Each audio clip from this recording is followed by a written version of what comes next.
Coleslaw, a dish as timeless as the summer barbecue and as versatile as the vegetables it's made from. But where did this crunchy, tangy salad really come from? The origins of coleslaw date back to ancient Rome, where shredded cabbage was mixed with vinegar, eggs, and various seasonings, long before mayonnaise was ever a household staple. However, it was in the Netherlands during the 18th century that coleslaw became to resemble what we know today, with a creamy dressing made from eggs, oil, and vinegar. By the time coleslaw made its way to America, it was embraced as a side dish that could be served with anything from fried chicken to hot dogs. Over the years, regional variations sprouted up, with different dressings, added ingredients like carrots or onions, and unique preparation methods. In today's world, coleslaw is a favorite in homes, restaurants, and grocery stores alike. But how does it go from fresh cabbage to the mass-produced product we find in our supermarket deli sections? In this video, we'll show you the journey of coleslaw, from the farm fields to the factory floor. With a blend of tradition and technology, we'll explore how millions of servings of this classic dish are made with speed, consistency, and just the right balance of flavor. But before we start, I have a question for you. Do you usually make your own coleslaw at home? Or do you prefer buying it at your grocery store? Comment below the video. I'm curious to know. And now, let's get started. Step number 1. Farming the cabbage. Before coleslaw ever hits a mixing vat, it starts life in the soil, on vast farms that specialize in growing one of the world's most versatile vegetables, cabbage. Cabbage is a cool weather crop, meaning it thrives in regions with mild temperatures and fertile, well-drained soil. Many large-scale farms grow cabbage in rotation with other crops like lettuce or carrots to maintain soil health and reduce pests. The process begins with preparing the land, tilling the soil to loosen it, adding compost or organic matter for nutrients, and sometimes laying down drip irrigation systems to regulate moisture. Precision farming equipment is used to plant thousands of cabbage seedlings in perfectly spaced rows to ensure optimal growth. Over the next 10 to 14 weeks, these seedlings grow into large, tightly packed heads. Farmers monitor them constantly, using data from sensors, weather forecasts, and even drones to optimize water and nutrient use. Pest control is another key factor. Some farms use integrated pest management, introducing beneficial insects or using crop covers to reduce resilience on pesticides. Step number 2. Harvesting. When the heads are firm and reach the right size, typically 2 to 4 pounds each, it's time for harvest. But timing is crucial. If you harvest too early, the heads won't be dense enough. Too late, and they may crack or spoil. On some farms, mechanical harvesters are used, large machines that cut the cabbage at the base and use rotating arms or conveyor belts to lift and sort the heads into bins. These machines are fast, capable of handling acres of cabbage in a single day, but they also require skilled operators and carefully calibrated settings to avoid damaging the produce. In premium or specialty markets, however, hand harvesting is still the gold standard. Workers with sharp knives move row by row, slicing each head at its stem, trimming away the excess leaves, and inspecting each one for quality on the spot. Once harvested, the cabbage is immediately packed into crates or containers and quickly transported to the factory, often in refrigerated trucks. Step number 3. Receiving and inspection. As the freshly harvested cabbage arrives at the factory, the next step begins: receiving and inspection. Every truckload of cabbage is logged and recorded, often with details about the farm it came from, the harvest date, and the crop variety. This traceability is crucial, not just for quality assurance, but for food safety compliance and recall readiness, if ever needed. Once unloaded, the cabbage heads go through a quick visual inspection right at the receiving dock. Workers check for any obvious signs of damage, like bruising, cracking, rot, or insect activity. Anything that doesn't meet basic standards is rejected on the spot or set aside for composting or livestock feed. The cabbage is then weighed and sorted by batch. High-volume operations rely on automated conveyor systems and computer vision scanners to help streamline this process. Throughout receiving, temperature control is key. Many factories use cooled receiving areas to keep the cabbage fresh, especially during warm months. The sooner the cabbage is processed after harvest, the better its texture, moisture, and flavor will be in the final product. Only after passing this first round of checks does the cabbage move deeper into the plant, toward the washing and prepping lines where its transformation into coleslaw truly begins. Step number 4, washing.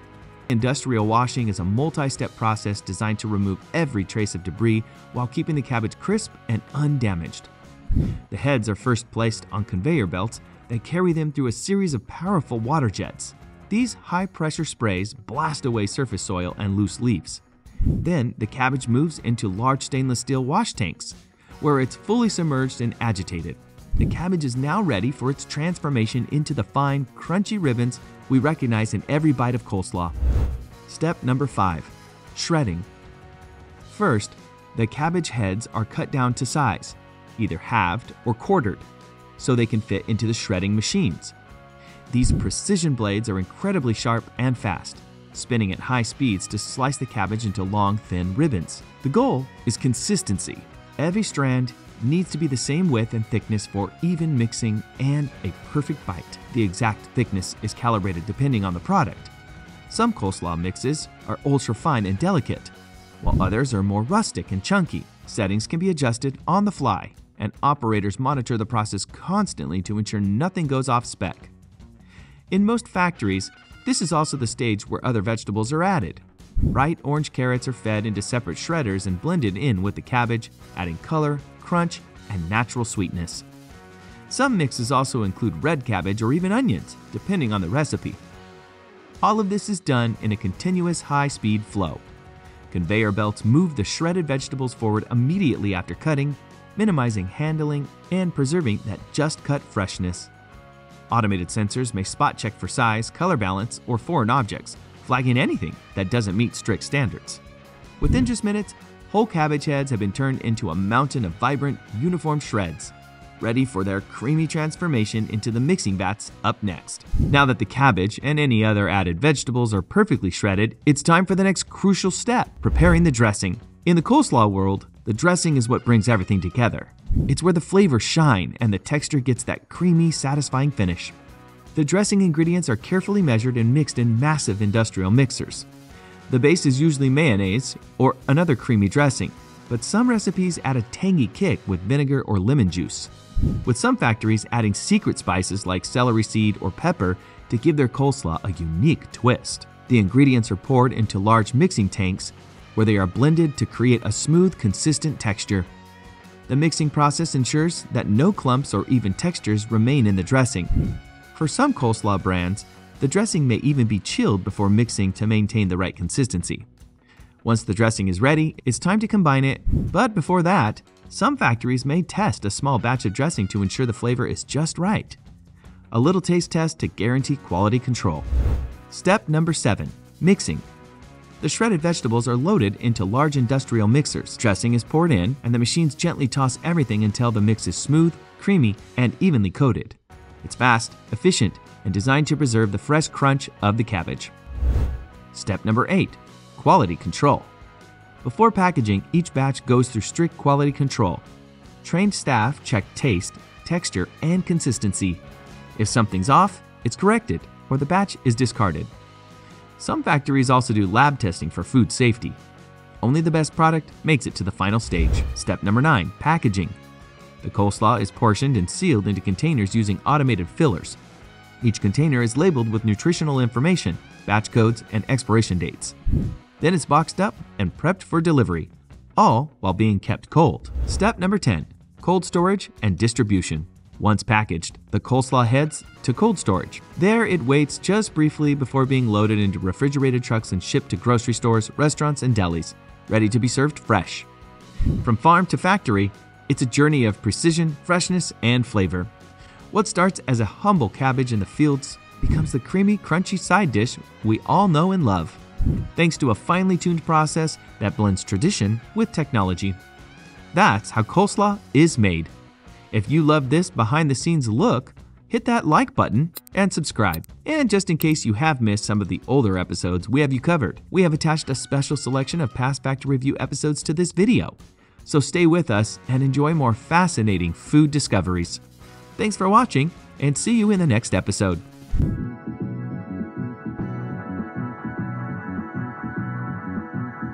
Picture this. You are sitting at lunch, about to dip a fry in this delicious honey mustard. But have you ever stopped to wonder how exactly this zippy yellow condiment comes to life? Today, we're taking you behind the scenes of a mustard factory to discover how tiny seeds are transformed into this tangy sensation. It all begins here, in mustard fields. These vibrant plants are grown all over the world, with Canada, India, and parts of Europe leading the charge. The magic comes from their tiny seeds, black, brown, and yellow, all of which have unique flavors and heat levels. Black seeds are intense and spicy, brown seeds are moderately hot, and yellow seeds are milder, but bring that iconic bright color. The journey of mustard making begins with planting. Farmers plant these seeds in late winter or early spring, depending on the region. But wait, it's not as simple as throwing seeds around. Most mustard farmers use high-tech seed drills to ensure the seeds are planted at the perfect depth and spacing. Why? Because mustard seeds love room to grow, and the right conditions make all the difference. Once in the ground, the seeds germinate quickly, sprouting into seedlings in just a few days. In just a few weeks, they shoot up, producing lush green leaves and eventually delicate yellow flowers. These flowers aren't just pretty, they're vital. Bees and other pollinators flock to them, helping the plants produce seed pods. These pods are the ultimate prize for mustard farmers. Before we continue with the harvesting of those little beauties, I would like to ask you for a quick favor. We are putting our hearts into the videos for you, and your support, it means the world to us. So please subscribe to our channel, like and share with your favorite people, and let's continue our journey together through more fascinating food discoveries. After about 90 to 120 days, the plants are ready for harvest. You can tell because the pods turn golden brown and start to dry out. Most farmers use combines to harvest mustard. These machines cut the plants, separate the seeds from the pods, and leave the remaining plant material in the field as organic matter.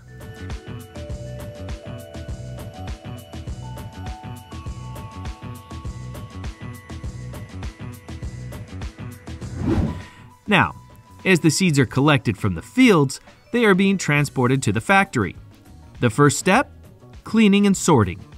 Mustard seeds are harvested with all sorts of debris, twigs, dirt, even tiny rocks. Factories use sieves, air blowers, and magnets to separate the seeds from unwanted materials. Look at this. These machines work overtime to ensure only the best seeds make it through. Next, the seeds head to the crushing stage. Why crush them? Inside every seed lies a treasure trove of oils and flavors that only emerge when the seed is cracked open. Oh, and by the way, did you know how healthy mustard is? Mustard is low in calories and contains negligible fat, making it a great addition to meals for flavor without adding significant calories. Also, mustard seeds contain several vitamins and minerals, including vitamin A, vitamin C, B vitamins, minerals such as calcium, magnesium, potassium, and phosphorus, which are good for bone health and muscle function. But this video is about the production process of mustard, so let's move on with the factory process. So, where did we stop? Yes, crushing the seeds. These industrial rollers break the seeds into coarse pieces, creating what's called mustard meal. The crushed seeds release enzymes that interact with natural compounds to produce mustard's signature heat. But wait, it's not mustard yet. Mustard meal is combined with liquids like water, vinegar, or even wine, depending on the recipe. This step isn't just for consistency, it's where chemistry kicks in. When the crushed seeds meet liquid, enzymes break down compounds called glucosinolates. The result? That unmistakable mustardy heat and aroma. But there's a catch. The type of liquid and temperature control the intensity of the flavor. Want fiery mustard? Use cold water. Want something milder? Warm things up. Once the base mixture is ready, it's time for the flavor fiesta. Factories add spices, herbs, and even sweeteners to create unique mustard varieties. This is where recipes go from basic to brilliant. Honey mustard, Dijon, spicy brown, you name it, it's all about the add-ins. And speaking of Dijon mustard, did you know it gets its name from Dijon, France? It's made from white wine instead of vinegar, giving it that sophisticated kick. By the way, what's your favorite type of mustard? Are you Team Honey Mustard or Team Dijon Mustard? Leave us a comment below the vid. I'm curious to know. After mixing, the mustard gets one last grind to achieve that perfectly smooth texture. Or if you're a fan of whole grain mustard, it's left a little chunky for extra bite. This texture is everything. Factories use high-tech grinders to ensure every batch is silky smooth or delightfully rustic, depending on the style.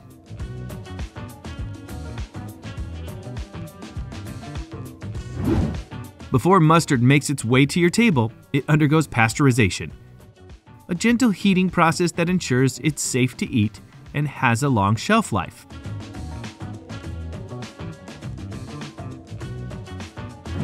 Then it's off to the bottling line, where machines work like clockwork to fill, seal, and label hundreds of jars or bottles per minute.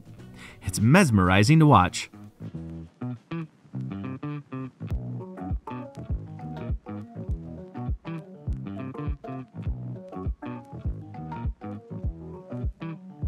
From here, the jars and bottles are boxed up and shipped to grocery stores around the globe. And just like that, mustard is ready for its moment in the spotlight. Your sandwich. Now comes the best part, tasting. Mustard is so versatile. It can be tangy, sweet, spicy, or even smoky. It's perfect on hot dogs, pretzels, burgers, you name it. So good. And to think it all started with those humble little seeds. So, next time you reach for a jar of mustard, you'll know just how much work and a little science goes into making this condiment king. What's your favorite way to use mustard? Let me know in the comments.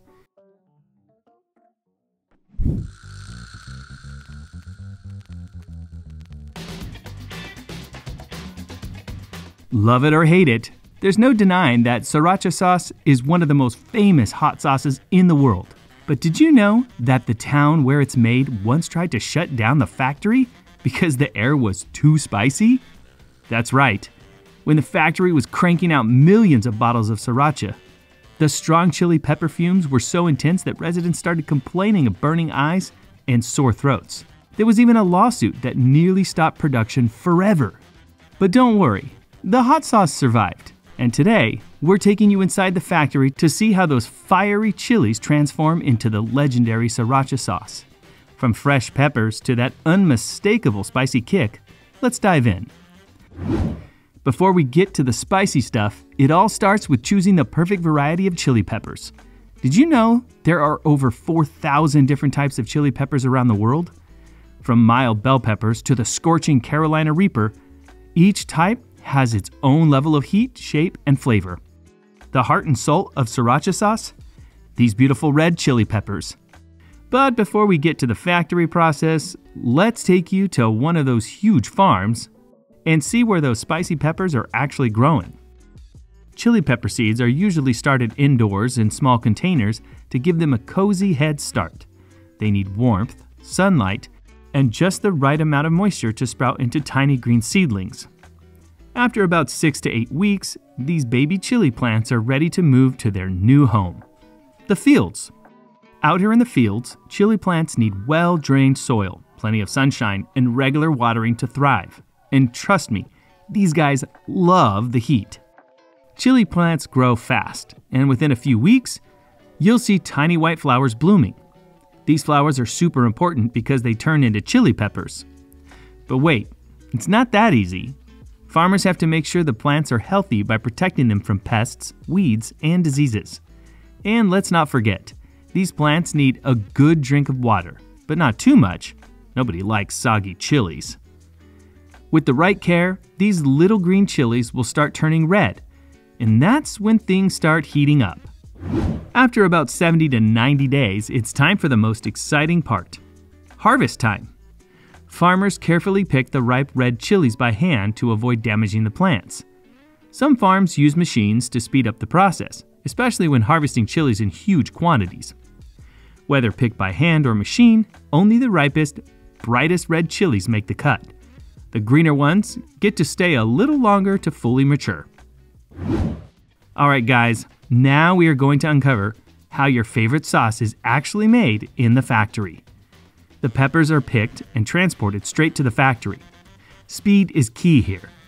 These little fire bombs need to be processed while they are still ultra fresh.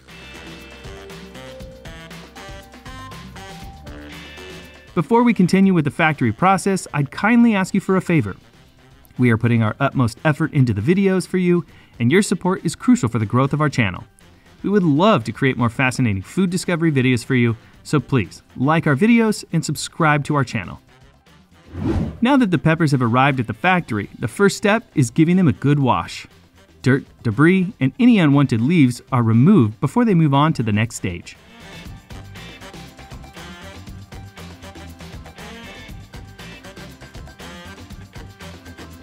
After washing, the peppers go through a sorting process. Any damaged or unripe ones are removed, leaving only the best quality peppers to be turned into sriracha magic. Now it's time to turn these whole chili peppers into a thick, flavorful paste. The peppers travel down the conveyor and into these powerful grinders, where they're crushed into a pulp, seeds, skin, and all. Look at that rich red color. This is where sriracha sauce starts taking shape. But we're just getting started. Next up, it's time to add some serious flavor. Now, let's talk about the secret to sriracha's irresistible taste. The chili paste is mixed with just a few simple but powerful ingredients: vinegar, sugar, salt, and of course, garlic. The vinegar gives sriracha that signature tangy kick, while sugar balances the heat with a touch of sweetness. And garlic?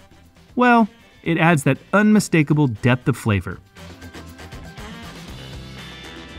Now, here's something you might not know. Before sriracha gets bottled, it goes through a special aging process.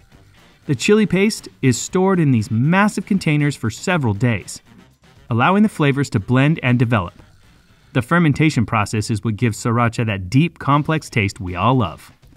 During this time, natural chemical reactions mellow out the sharpness of the chili while enhancing its umami-rich depth. This step is the secret to sriracha's legendary balance of heat, tang, and sweetness.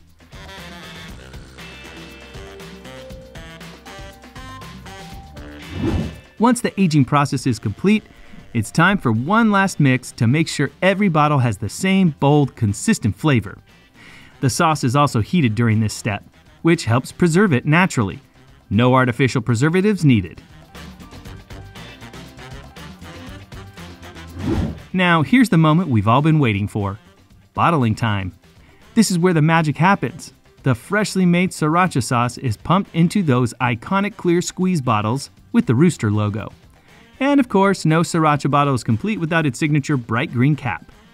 Fun fact, did you know that Hui Fong Foods has never advertised sriracha? The sauce became a global phenomenon purely through word of mouth. Before heading to stores, every bottle is checked for quality. The team makes sure each one is sealed correctly, has the right amount of sauce, and meets the highest standards. Then, it's off to supermarkets, restaurants, and homes around the world, ready to add a spicy kick to your favorite dishes. And that's how sriracha sauce is made.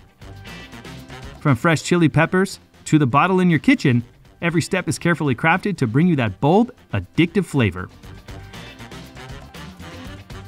Before we wrap up, here are some spicy fun facts.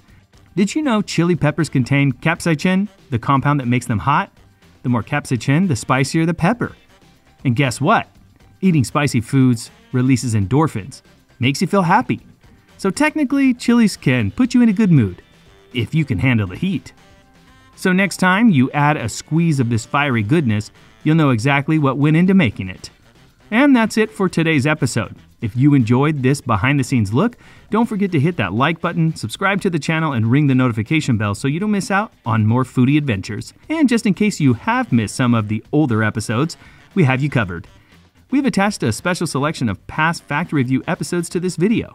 So stay with us and enjoy more fascinating food discoveries here with Fact Review. Thanks for watching, and see you in the next episode.